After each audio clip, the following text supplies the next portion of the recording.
এয়া হৈছে চতিয়া অঞ্চলৰ নাগ শংকৰ মন্দিৰ।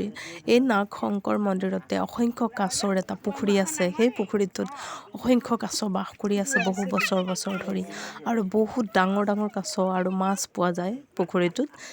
আৰু এয়া খাদ্যৰ বাবে কাছবিলাক ওপৰলৈ উঠি অহাও দেখিবলৈ পোৱা গৈছে। আৰু এই কাছসকলে কাকো অনিষ্ট নকৰে, যিহেতু খাদ্য খাবৰ বাবে তেওঁলোক ওপৰলৈ উঠি আহে। কল খাব দিয়া হয়, আৰু শুকান মাছ যিসকলে চাব যায় বা দৰ্শনীসকলে এয়া খোৱা খাদ্য কল আৰু শুকান মাছ দিয়া দেখিবলৈ পোৱা গৈছে।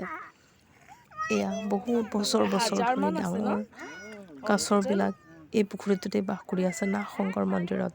আজি সেই নাগ শংকৰ মন্দিৰটোকে পৰিদৰ্শন কৰিবলৈ যোৱা হ'ল, মানে ভালকৈ চাবলৈ যোৱা হ'ল, আৰু তাতে প্ৰসাদ খোৱাও দেখিবলৈ পোৱা গৈছিল বহু সংখ্যক লোকে।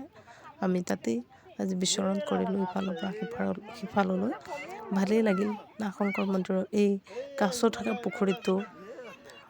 পুখুৰীটো চাবৰ বাবে, কাছবিলাক চাবৰ বাবে মানুহবিলাক তাতে গৈ সমাগম হোৱা দেখিবলৈ পোৱা গৈছিল। আৰু বহু দূৰ দূৰণিৰ পৰা মানুহ আহি এই নাগ শংকৰ মন্দিৰ চাবলৈ যায়, আৰু এই কাছসকলক খাদ্য যোগান ধৰে সকলো মন্দিৰৰ ভক্তসকলে।